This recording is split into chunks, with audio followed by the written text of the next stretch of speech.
Welcome to Envision Broadcasting, the station designed to encourage, equip, and empower you for growth and success presents The Momentum Shift. A show where we get inspired, we get moving, and we get results. Every Friday at 7 p.m. Eastern with your host, Eric Collier. He's the mayor of motivation and mental quicksand expert, bringing you inspiring interviews and empowering stories that will help to improve lives. If you're ready to start making the impossible possible, then you've joined the right show, because the momentum shift is what you've been looking for. Especially when you talk about happiness, is people think of happiness as a destination, not as a journey. Gotcha. And so when you realize that happiness is really not a destination, it is a journey and it's a process, and that you can be happy at varying different degrees. It's not all happy, just like, great. It's not all like that.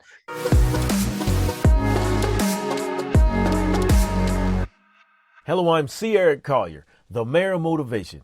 As a motivational keynote speaker, veteran, and two-time Amazon International bestselling co-author, I bring a unique blend of inspiration, experience, and success to your event. I specialize in helping individuals unlock their true potential and break through barriers to turning the impossible into possible. Because I'm somebody who believes that the largest gap an individual will face is the gap that stands between where they are now and what they could become. So the question becomes, are you willing to climb? The greatest trick the mind will ever pull is convincing you that your greatness does not exist. Mama used to say, she said, Eric, what you do in the dark will come out in the light. And she means that you reap what you sow. You get what you put in. And so you got to put the work in. Why? Because you're going to step your game up and tap into that untapped potential of yours and become the greatest person that you can possibly become. I woke up, I was about to lose everything. And so my wife was about to leave me, and that meant my 3 children were going to be gone, which really hurt me because I would fall short on the promise to my kids, where I told them that I was their father. Nobody would ever be in the house taking care of them. Nobody would be responsible for them. They never had to worry about calling anybody daddy but me. Momentum shift. When you get stuck, you got to find a way to get going. And that is all about elevating your performance. You have to realize that high-level results are not products of low-level effort. So you got to step your game up. So you get stuck, you got to get yourself moving. And when you're down in the dumps, you're the only one that's going to be there. So you got to be your own hype man. What happens is when you don't realize that you have all that you ever need to create the life that you want to live, you're missing out. You're standing at the base of that mountain thinking and hoping somebody's going to save you when all you got to do is take action. Theodore Roosevelt said, he said that the credit belongs to the man who is actually in the arena with their face marred in dust with sweat and blood. You got to get into the arena, claim your moment, take the opportunity to take your shot. Then when you're in that arena, think about this. I got to step my game up. Eric's message was extremely powerful. The power of overcoming is not just connected to you. You're rising because the people behind you are counting on you. Thank you. Thank you, Eric. When you choose me, you're not just booking a speaker. You're inviting a transformational experience that will leave your audience empowered and ready to conquer their goals. Let's make your event unforgettable. Reach out to me today at the number 1 momentumshift.com. That's the number 1 momentumshift.com.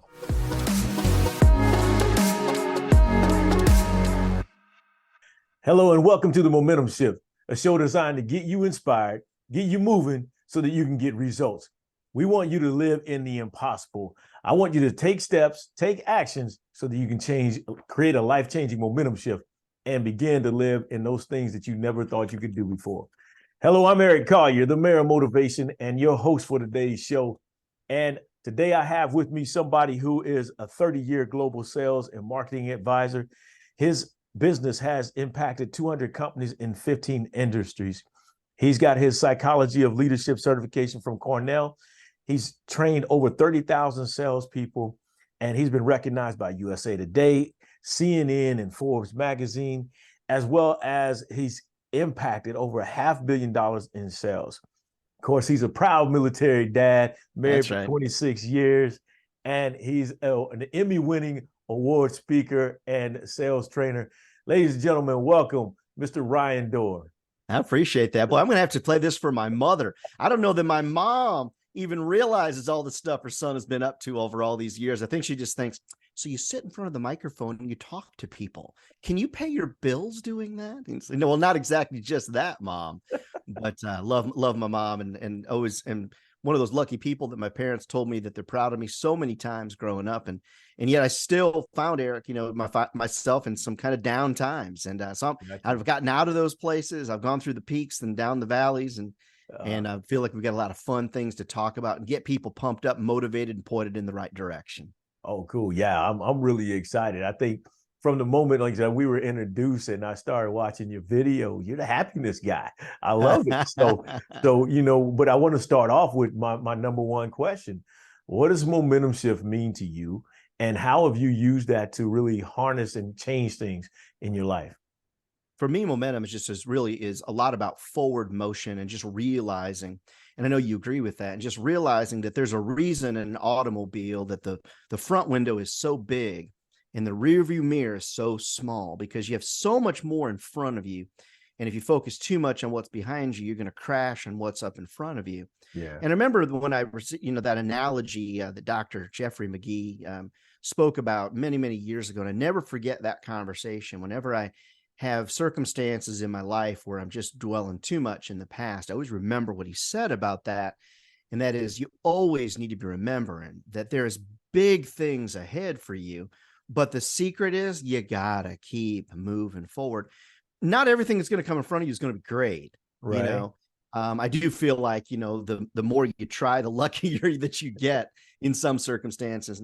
But I will tell you, for me, momentum shift, though, really is just about recognizing that life is a staged race, meaning there's stages of the race.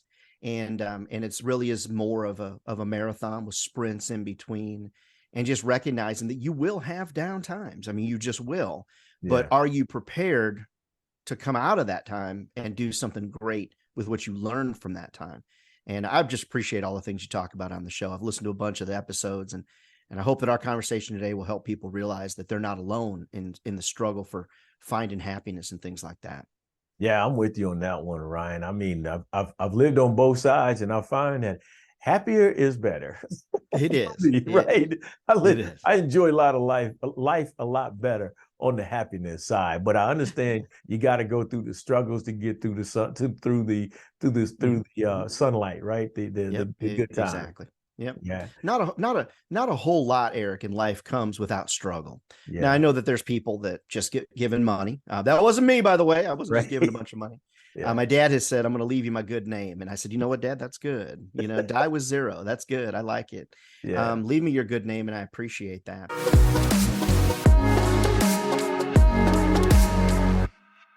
But the struggle is real. If you think about getting big muscles, it's going to come with some pain. You're not just going to sit around and all of a sudden have some big muscles. Right. When you talk about having a big bank account, having money in the bank, very rarely does someone just say, hey, here's a money tree. Yeah. Whether it's a family member or whatever. I haven't found one of those yet. No, I've been looking too. And it's important, for folks just to really understand that they are not alone in the struggle. Specifically, when I talk about happiness, you're not alone. People go through bad times and good times, but almost everything comes with struggle. I've been trying to work on losing about 15, 20 pounds. And let me tell you the struggle, my friend, because I love to eat. Right. I like to have some cocktails and things.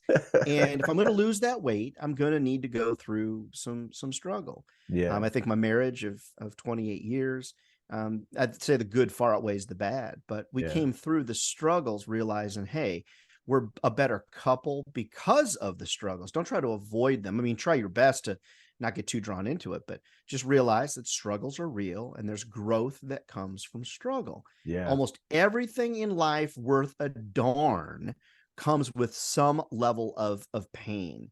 Yeah. And when you just wrap your head around that concept, you can attack the next pained point, realizing, this is painful right now, but I have a feeling that there's something better on the other side. And you can be confident in almost all circumstances that there is good that will come from almost every struggle you encounter. Yeah. So do you think the struggle gets worse? You said the struggle is real. It is real. It is. But do you think it gets worse because we believe that we shouldn't have any struggle, or we believe that we shouldn't have any problems? Well, I think what it comes down to is, especially when you talk about happiness, is people think of happiness as a destination, not as a journey.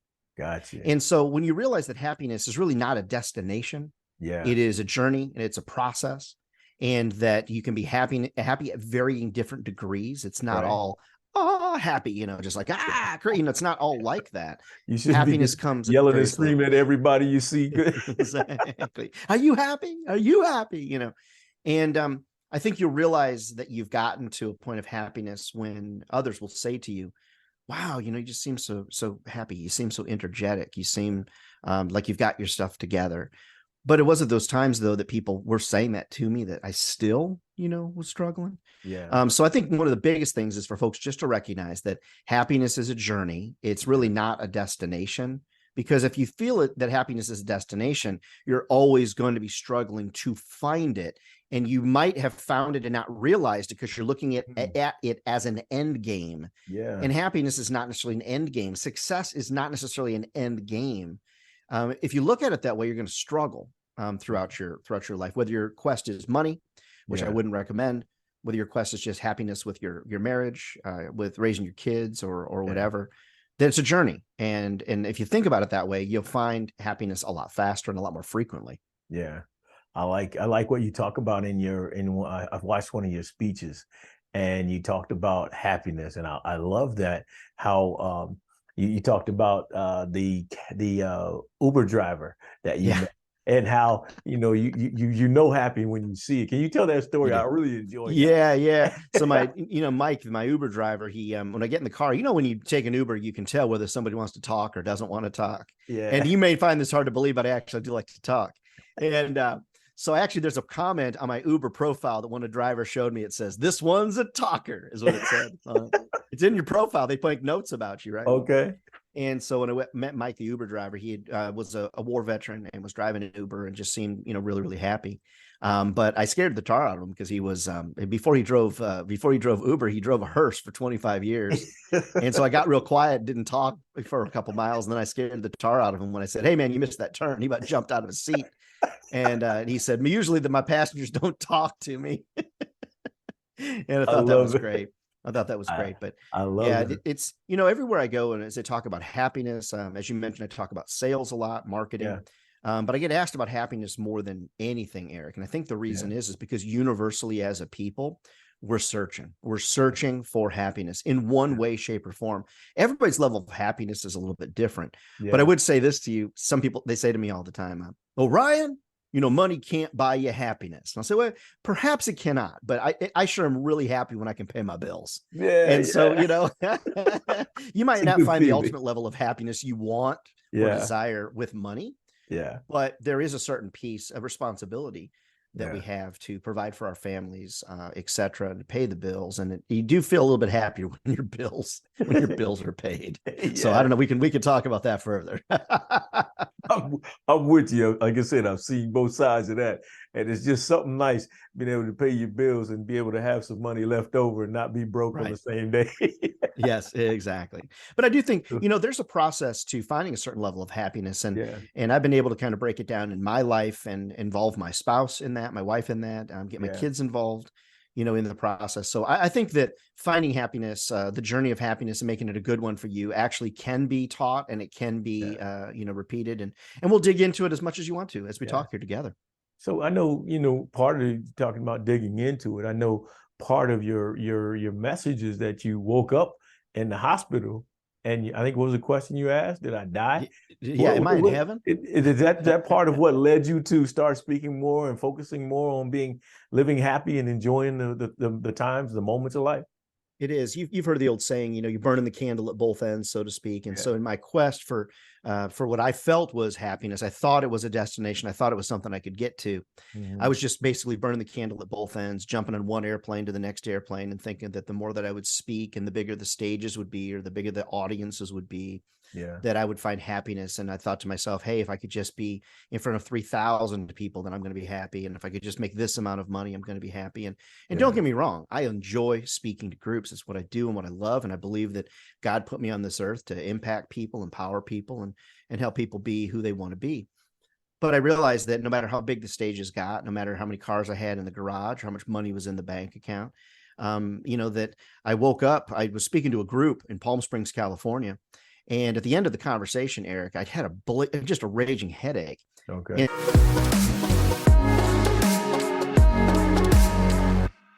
And so I said to the guy that had brought me into Palm Springs, his name is Frank, I said, hey, by any chance, I didn't sleep good last night. I know it's a weird question, I'm out of town, but any chance that you might have, something that would help me sleep a little bit tonight? I got to get some sleep. And he said, no, I don't. He said, you don't look right. Something's not right with you. You need to go to the urgent care. Yeah. So I went into the urgent care down the street, and the guy came in, and the nurse practitioner, whatever he was, and he said, hey, let me take your blood pressure. And all of a sudden his eyes went, and we got big as golf balls. He said, your blood pressure is 211 over 157. Wow. You got to go to the emergency room right now. And of course I said, okay, I'll drive myself. He's no, you're not driving yourself. You're about to have a stroke. Right. So next thing I remember is waking up, and there was a beautiful face in front of me, just right. Lights, a big bright light. I saw this light, and this beautiful face. And I said, am I in heaven? Are you an angel? She said, no, I'm not your angel. You're not in heaven. You're in an emergency room, and I'm your doctor, and you almost died. Wow. And she said, what do you do for a living? And I told her, and she said, I don't know that you died, but you came really, really darn close. And if you don't make some changes in your life, you will be dead within the next 10 years or less. Wow. And it was at that moment that I realized, you know what, I'm going the wrong. I'm doing this wrong. I'm going about it the wrong way. And what I was doing, Eric, is I was really chasing the world's definition of happiness. Okay. And I hadn't defined it for myself. Yeah. And I hadn't set up for myself success. What could that journey potentially be like? Right. And what would that happiness journey actually look like? I was looking for big, big things. Yeah. And not realizing that it's the little things that a good cup of coffee is makes you happy, right? Right. A really good, breakfast or whatever makes you happy. And you've got to add those things up to create a journey towards a point that you're going to be, find that ultimate level of happiness. But I don't want to scare people, but I do recognize that, Eric, there was a point when I turned to my wife and said, if I don't wake up tomorrow, that's fine with me. I'm okay. I've seen it all, kind of done it all. Gotcha. And she turned to me and she said, I think you need to talk to somebody. Yeah. She said, because that kind of talk is scary talk. Right. And I don't like that talk. And so I did. And I'm very openly talk about it openly, that I talk to a therapist. I've got a coach. I've got close friends and advisors. And I think that's an important piece of the puzzle, is that if you're struggling, you do need to get help. And there's nothing wrong with getting help. Yeah, some of the biggest, baddest, best people in the world, of industries large and small, speakers large and small, they have help in their lives beyond just their immediate family. And I just encourage people to seek that out. Seek out help if you need it, so you don't get to the point where I got, where you didn't really want to wake up the next morning. Right. Now, don't get me wrong, I wasn't thinking of killing myself. That's not where I was at. Gotcha. But I just was kind of like, hey, if the Lord wants to take me home tonight, okay, I'm good. Right? But I got so much more to live for, Eric. So why would I think like that? Yeah. And so I think I just got to figure out some ways to figure it out. That's what it is. Young. That's right. I'm when you talk about, going to get a coach and get therapy and things like that, I think our ego sometimes gets in the way. And then, of course, how we were brought up gets in the way as well. Because I know I was, for a big time, I'm like, I don't need to see no therapist. You're weak if you go see a therapist. I don't need no coach. I can figure this out, So you definitely have to get out of your own way to start changing the game. And I like that you are willing to go do that, get that coaching, and then start taking a look at yourself, because that's important, right? You got to start within. And something that I think you said about, creating, identifying what happiness means to you, right? And I think that's important, because I had a guest on here, Tiana Myers, and she talked about creating the life that you want to live. How do you go about creating your, I think you touched on that alone, but to somebody at home who's saying, yeah, it's easy for you to say, you get paid to speak, you do all this stuff, you get it's Emmy award winning. How do you say to somebody who doesn't have those things, or who isn't doing those things, how do you get them to realize, hey, this is how you go about doing it? Yeah, I think it can be easier than a lot of people even realize. And I break it down for folks into an acronym that I think is very easy for folks to remember. And the acronym is GAS, like fuel that you put in your car, gas, GAS. Okay. And it breaks down like this. The G is gratitude. And that is waking up every morning and setting yourself up for success by talking about 3 things to yourself, your spouse, your dog, whatever, Right. 3 things that you're happy about. And so, I turn to my wife every morning and we'll say, what are the 3 things that you're grateful for? And, she'll say, what are the 3 things that you're grateful for? And of course, the first one is you, baby. I'm thankful for you, Got to set the day off right. Yeah. I'll say, well, first of all, I'm thankful that my wife wakes up almost every morning in a really great mood. Yeah. I'm thankful that both my parents are alive. I've got friends that are missing both their folks. Yeah. I'm thankful that I have 2 sons that are gainfully employed and, are not involved in doing drugs and things like that. Yeah. And so I want to start the day, and you should do it. Everyone should do it. Start the day priming your own pump. Yeah. By being gracious and talking about what you're grateful for, because there's always somebody, Eric, always somebody that's worse off than you this morning. I promise. Tomorrow morning, there's going to be somebody worse off than Eric or Ryan. Yeah. You can't ever forget that. And that's why you always want to start. I start my day with, what am I grateful for? And that's the G in that gas. All right. The A is recognizing that you can control your own attitude. Now, sometimes you need to take some medicine or get your chemicals right in your body, talk to your doctor or whatever. But the attitude piece, almost everybody that we know, you and I know, that is very successful, they have a great attitude. Right. Their attitude in life is like, I'm going to make a difference. I'm going to be bigger, badder, and better. Because you can control yourself. Yeah. And whether you fake it till you feel it or not, if you wake up in a bad mood, you can get yourself out of it. Now, I would say, though, there are some times when some folks need to go to the doctor. They need to get the chemicals right in their head. They need to get themselves right. And there's something that's there that people should not be afraid of. And so that attitude piece is real important. That's the A. And then the S is what everyone forgets, in my opinion. And the S stands for servitude. So gratitude, attitude, and servitude. Servitude is looking to serve others, looking to go above and beyond, and look for opportunities to say thank you, to be a servant to others, whether it's your spouse, it's your kids, it's a neighbor, you will get back 10 times what you put out.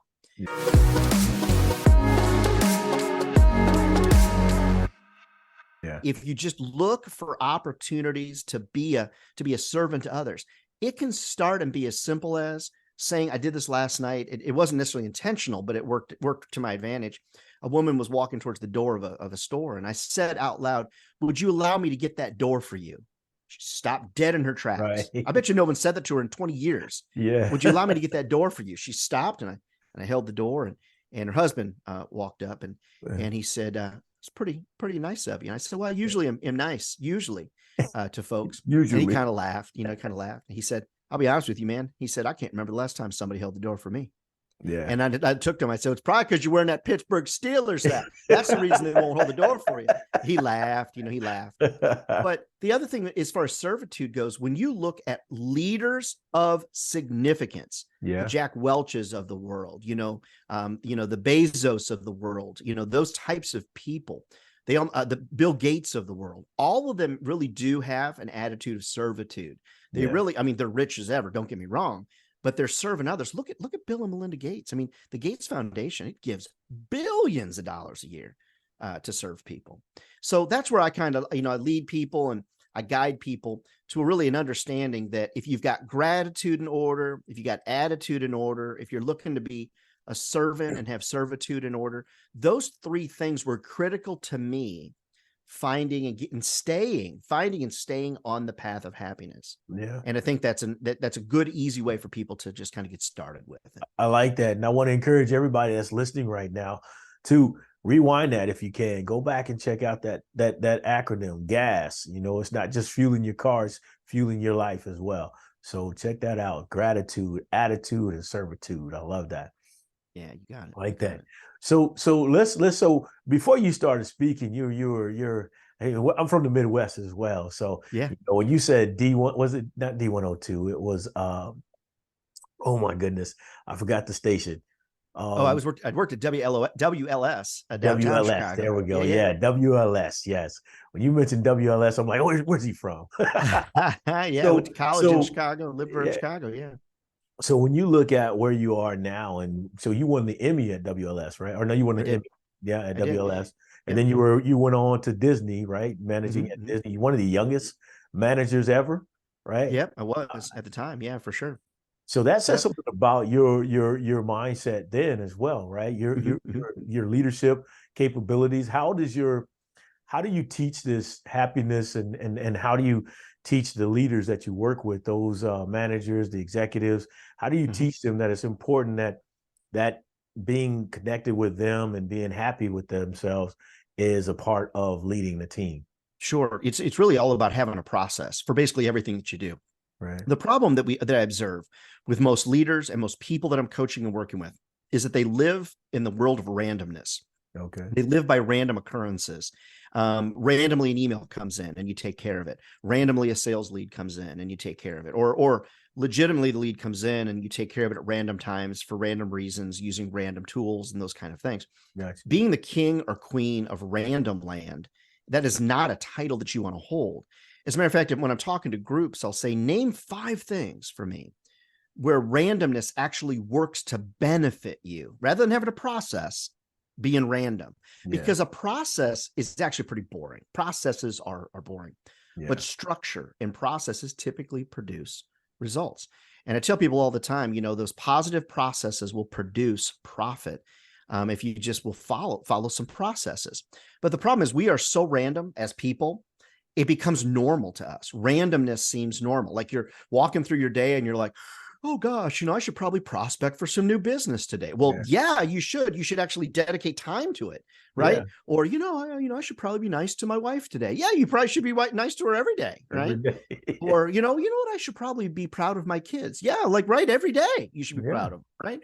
Oh, I should probably tell my spouse or partner or whatever that I love them. Yeah, you probably should do that a couple times a day, Yeah. So what I refer to this randomness is I really talk a lot about what I refer to as the Tom Brady principle. Okay. And I'm kind of hoping that maybe he'll call me one day and give me the rights to use that or something. But the Tom Brady he knows you're a big fan. Exactly. I got a signed Tom Brady football over here. My team's the Bears, not the Patriots or the Bucks. But I got a signed football there. But I got Walter Payton's jersey. It's a picture over here on my other wall. The important piece of the puzzle and the Tom Brady principle is identifying repeatable patterns of success, or identifying patterns that work and repeating those, pay attention to those. Right. But the flip side of that Tom does so brilliantly is identify things that don't work and make plans to get rid of those things. Yeah. So let's talk about the first part for a second. Right. When you identify things that work, you typically then would repeat those things and you would share those things. You would make them a part of your daily processes. So you should have a process of how you handle sales leads, a process of how you handle disputes with employees, a process of when you answer and don't answer emails. So let's just focus on those things for a second. Yeah. Like I don't answer emails as they come into my inbox because I know that it's too distracting for me and I'm not man enough to handle it. So that's one of the processes I don't do. I respond promptly, but not immediately, as an example. I shared with you, I started today being having some gratitude for the things that I'm doing. When sales leads come in, I handle them promptly, quickly, and I've got a process for that. I've identified the things that work and I keep repeating them. Yeah. The problem with that, with the other side of that is people don't want to identify things that don't work because they think if they just work harder at it, they'll eventually achieve it. Yeah. Because unfortunately, our Mima or grandma or auntie or mother or whoever that raised us said, Eric, Ryan, if you work hard enough, you can be anything you want to be. Well, okay. Thank you. Love you for that. But it's not exactly accurate. Yeah. People are just built to do things that others are not built to do.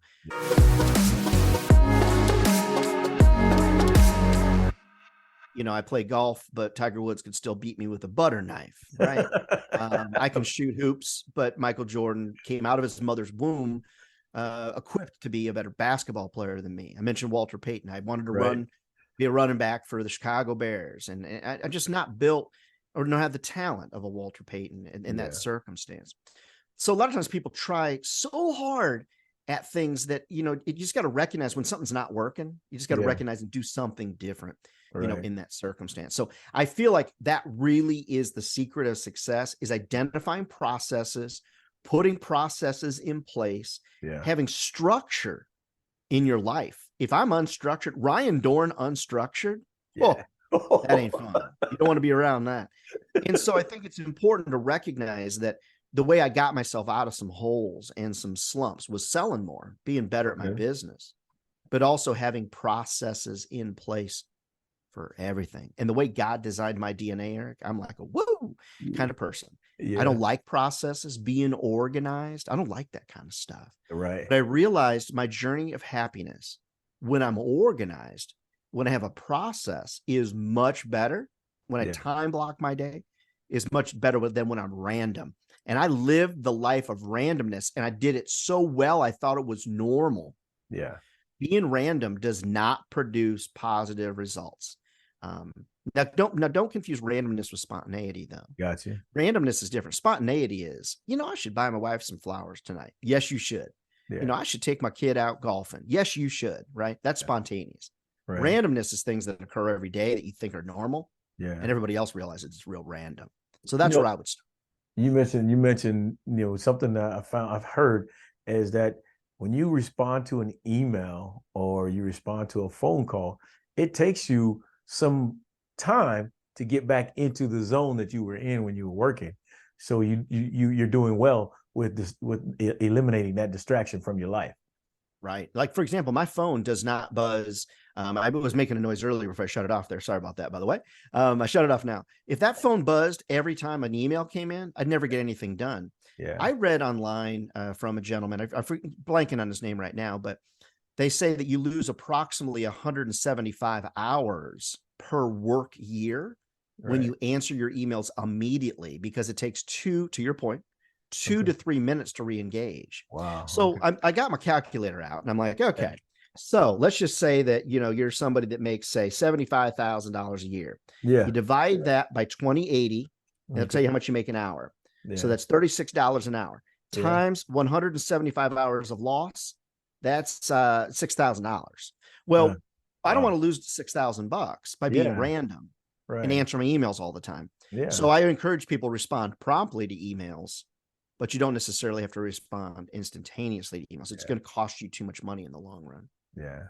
So let's talk about your books, man. Let's talk about your books. The one I liked that caught my attention right off the bat was How to Lead Without Being a Jerk. Oh, How to Be a Manager Without Being a Jerk. Okay. Yeah, that one was definitely not a bestseller, Eric. And I know the reason why. People would never admit they were a jerk as a manager. Right. So listen to your listeners, and you'll get a kick out of this. I don't think I told you this when we first met. So the book didn't sell at all. It was terrible. It was a terrible seller. Right. And so I figured out a way that people online could give the book, How to Be a Manager Without Being a Jerk. I wrote it probably 15 years ago.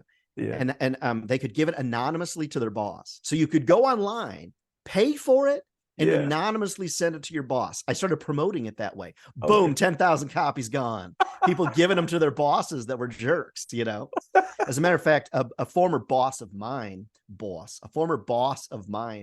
actually reached out to me, and he said, hey, Ryan, I read this book. Did you write it about me? And I did. It was all this guy. It was all him.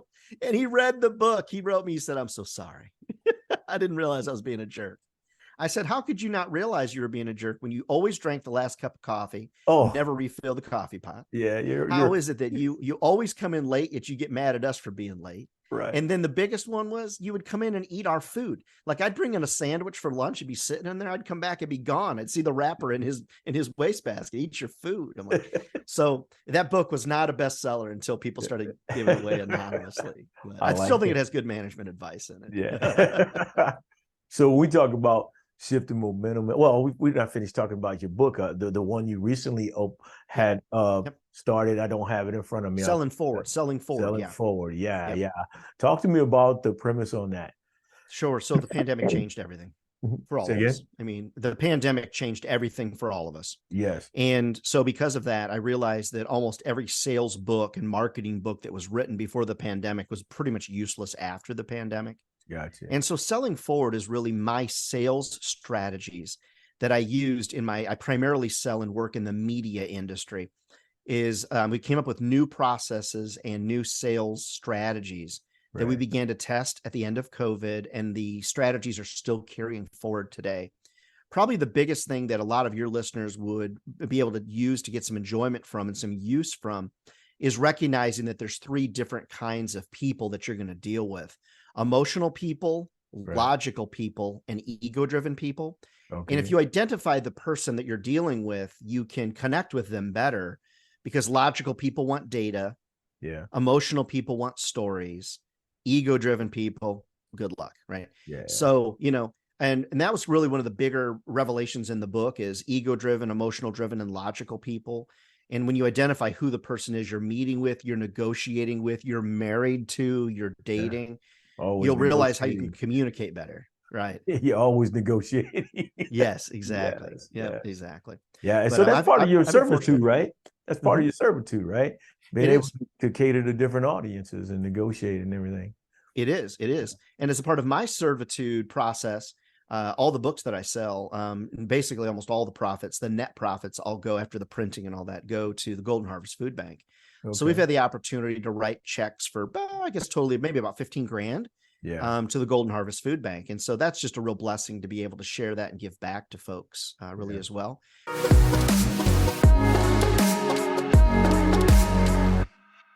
Because maybe that gift of giving and that act of servitude will help those people have a momentum shift as well. Yeah. Because somebody was looking out for them as well. See, I like what you talk about. And just sitting, if anybody's paying attention, vision is a part of your happiness as well, right? Vision is huge. And your vision has created a momentum shift for others. And I think that's something that's big that people need to realize as well. So I always talk about, when you attack the mountain that you have to climb to introduce yourself to the best version of you, it's when you get on top and you look down and you realize that your actions inspire another movement. So I think when you look at your actions and what you've done over the years through maybe married, maybe it was your wife, or maybe it was your kids, what was the inspiration that you noticed, let's say that helped you really say, I'm doing the right thing? Yeah, I just, there was a woman that came to a workshop in Texas. I was in Fort Worth, Texas at TCU speaking, Texas Christian University. And she came up to me. This is the second time I had been there. I'll never forget her, because she just was a vibrant individual. But the first time I met her, she was so sad. Yeah. And she sat in the class, and I thought, man, she's not getting anything out of this. And I hate that as a speaker. Yeah. I'm sure you do too. When you can see that one person sitting there, you can tell they're not happy. Right. And so we get done, and I know better now, because usually that one person that looks to be smug is going to come up later and go, wow, that was amazing. Yeah. So I know better about it now. But I came back, I spoke at TCU, came back a year later and spoke again. And she came up to me and she said, I owe you a hug. Oh, and I thought, okay, that's fine. Keep your mask on. No, I didn't say that. I owe you a hug. And I said, okay, great. I'm a hugger. So I gave her a hug, and she didn't let go. Yeah. She didn't let go. And I can't get too many details about it because I'll end up getting emotional, but she wouldn't let me go. Yeah. And she said, when I came to your first workshop, Ryan, we had $200 in our checking account. We had 12 people on the payroll, and we needed new sales strategies and new marketing strategies. I listened and I did everything that she said. She said, I didn't change a thing. I did everything that she said. Yeah. And she said, now I stand here 1 year later. She said, we have $200,000 in our bank account. We have 55 employees, and your one workshop changed our lives. Yeah. And when someone says that, and that's not the only time it's occurred, that's a big example. Yeah. But when that happens, you realize at that moment, wow, I'm really doing good things. And I'm fortunate because my wife realizes that is kind of, if you will, my superpower is the ability to get people excited about themselves. Yeah. When you're a speaker and you can get people excited about what they can do to benefit their life, right? That's when I feel like, wow, okay, I'm doing the right thing. Yeah. And I'm meeting the right people. And that's like, for example, when I met you at the National Press Club in DC. Yeah, we had a great time. It was, great time. Awesome. Yeah, it was a great time. And I immediately was like, wow, you're rowing in the right direction. Yeah. And that's why I really wanted to be a part of the Momentum Shift show, to really share with others that you can be in some dark times and you can shift, you can make a big shift. And it starts with, in my opinion, gratitude, attitude, and servitude. Yeah. And when you get those things in alignment, you'll see that the stars will begin to align. Yeah. I like that. And you mentioned your wife several times. So was she your coach first, or were you the coach? No, she's the boss. Is what she is. She's the boss. Let's be clear about that, right? Yeah. So sometimes we're not on the same page. And we want to go one direction, and one of us has to catch up. Correct. And so I think one of the bigger secrets is just being really prepared to communicate well and to listen effectively. A lot of times in circumstances, relationships, people are just not real good at listening. Yeah. But the other thing is just to recognize, when to fight and when not to fight. See, I want to write a book that's like, the title would be How to Fight with Your Wife. That would be the title. Yeah. And I think it would be controversial because the way it sounds. Right. But it really is important for those of you that are married, struggling, whatever your situation is that you do need to learn. Fighting is inevitable. You cannot avoid fighting in a relationship. It doesn't happen. Yeah. So what you need to do, and I'd love to at another time to really drill into this, because I think there's a lot of couples struggling right now, Eric. Yeah. Well, you need to learn. We should talk about that. We should get a couple other people, do a little panel and talk about it. I like it. I like it. Because you need to, if you're going to have a good shift in your marriage or your relationship, you have to learn how to fight. Yeah. Now, I'm not saying learn how to win. Yeah. I'm saying you need to learn how to fight. And you need to learn to recognize, okay, this is not a fight that either I'm going to win or I want to even have. Right. And being humble enough to say, you know what? It's not about winning or losing. I just don't want to fight about this. Yeah. And knowing how to fight. See, when we fight, we'll yell at each other still, but we yell at each other in ways that we understand this is a part of our process of getting this out. And then we're moving on from it. But you can't say, well, you can't fight. Well, you're going to fight. You got to learn how to fight right. Right. And when you do that, then you'll survive at the end. I'm laughing because my wife and I, we talk about it like now, before we walk away and we slam the door and we wouldn't talk for it. Now we argue for a little bit. Okay, you want to go get something to eat? You want to Exactly. You good now? Because let's go. I'm getting kind of hungry, right?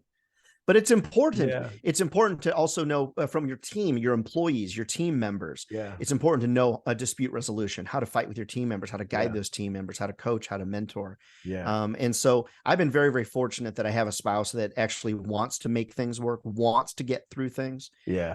And she's been there through the good and the bad. I remember, Eric, on two very specific occasions, where one time where we were getting sued, and another time where business just crashed. Uh-huh. And the way that we got through that was by standing, on each other's shoulders, and carrying each other on each other's back and getting through it. So I'm real fortunate but it's always been understanding the path to happiness and understanding that it's a lot of little stops along the way. Exactly. And then just recognizing those little things add up to great things. Yeah. The chain of happiness is a chain. Yeah. And so if you think about like my day today, I was fortunate because my brother was here visiting from Michigan. And so that was pretty exciting. But it's a series of events. It's not, a big event at the end. It's a series of events. Yeah. So today, a great cup of coffee. My brother and I made breakfast burritos together. That made me happy. Oh, man, that'll make you happy anytime. That's right. That's right. We take the dog outside and we play around a little bit. We get them on the road successfully. I'm talking to my wife about, paying this bill or doing that, and just recognizing that all of these little moments, if you were to think about your life, your positive moments probably outweigh your negative moments. Yeah. You just focus a lot on the negative moments.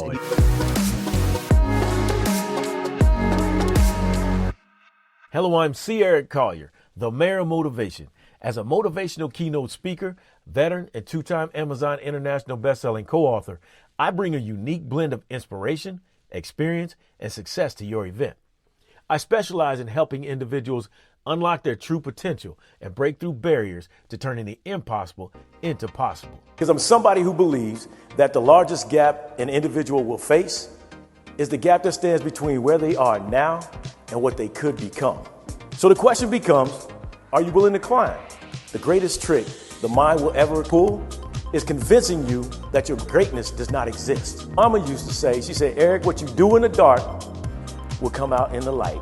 And she means that you reap what you sow. You get what you put in. And so you got to put the work in. Why? Because you're going to step your game up and tap into that untapped potential of yours and become the greatest person that you can possibly become. I woke up, I was about to lose everything. And so my wife was about to leave me. And that meant my 3 children were going to be gone, which really hurt me because I would fall short on a promise to my kids where I told them that I was their father. Nobody would ever be in the house taking care of them. Nobody would be responsible for them. They never had to worry about calling anybody daddy but me. Momentum shift. When you get stuck, you got to find a way to get going. And that is all about elevating your performance. You have to realize that high-level results are not products of low-level effort. So you got to step your game up. So you get stuck, you got to get yourself moving. And when you're down in the dumps, you're the only one that's going to be there. So you got to be your own hype man. What happens is when you don't realize that you have all that you ever need to create the life that you want to live, you're missing out. You're standing at the base of that mountain thinking and hoping somebody's going to save you when all you got to do is take action. Theodore Roosevelt said, he said that the credit belongs to the man who is actually in the arena with their face marred in dust with sweat and blood. You've got to get in the arena, claim your moment, take the opportunity to take your shot. Then when you're in that arena, think about this. I got to step my game up. Eric's message was extremely powerful. The power of overcoming is not just connected to you. You're rising because the people behind you are counting on you. Thank you. Thank you, Eric. When you choose me, you're not just booking a speaker. You're inviting a transformational experience that will leave your audience empowered and ready to conquer their goals. Let's make your event unforgettable. Reach out to me today at the number 1 momentumshift.com. That's the number 1 momentumshift.com.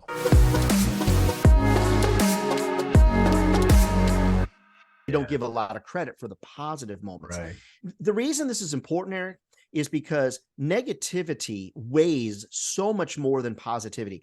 You need about 5 positive moments to offset 1 negative moment. Yeah. But a lot of times we don't categorize it. One of the things that I do, and then I'll share this with you and show it to you, is I've got a thing that's called Daily Bean. And Daily Bean, I know you folks can kind of see that. Daily Bean allows me, it's an app. Okay. It allows me to track my happiness.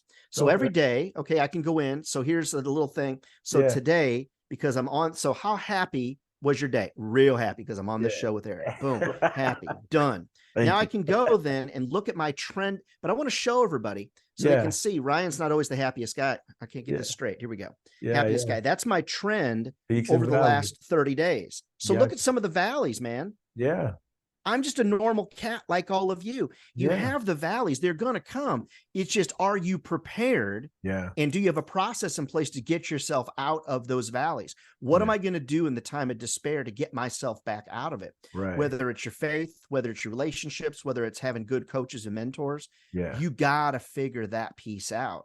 Yeah. And usually when I'm in a bad spot, one of the first things I do is go, what can I do to make someone else happy? Because making somebody else happy and ultimately ends up making you happy as well. You'll get it back 10 times what you put out.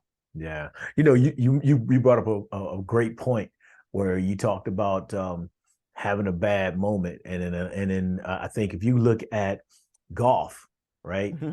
How many times you had a great day, but you focused on that one moment in that of a hole that you tore up. You had a crazy 8 on it, right? You had a snowman.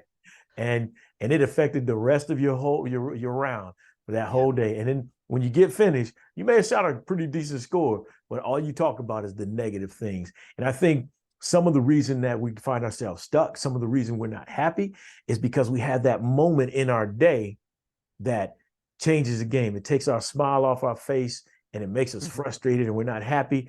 And you focus on it all day long.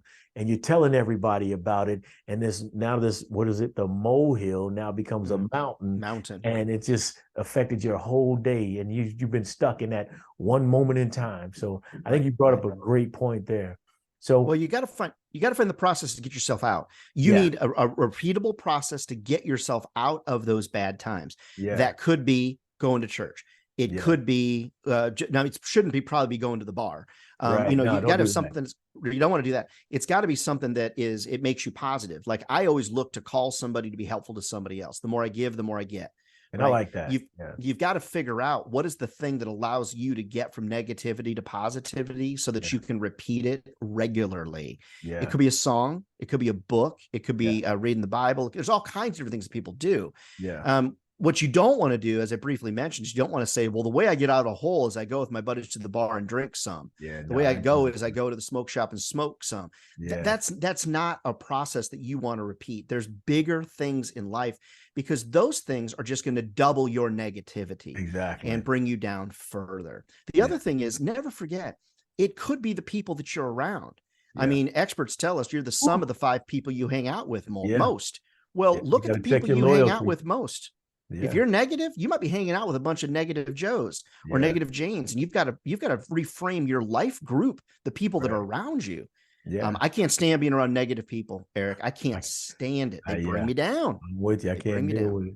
My mom always told me, she said, Eric, I can tell you that if you hang around with 9 broke people, I can tell you who number 10 is going to be. And it's the same with negative people. It's the same with positive people, because even though your intent may not be to act like them, eventually it's caught and you start acting that way. So yeah, I definitely agree with you. You got to think about it. Something else that your mother said that I heard you mention that was just so good, so wise, is what you do in the dark is going to be found out in the light. And when you think about that and she said that, right? What you think about that as relates to happiness is that when you spend a lot of time in the dark, it's very difficult to get out in the light. It hurts to get yourself out in the light. And so the struggle is real. And I want to make sure before we end that we tell everybody listening, if you're in a dark spot, it's okay to get help. Whether you go to betterhelp.com or you talk to a coach like you or I, or you talk to your preacher or whatever you do. If you're in the dark, I mean, you're scared of the light. You're scared of it because it's so blinding and hurts so much.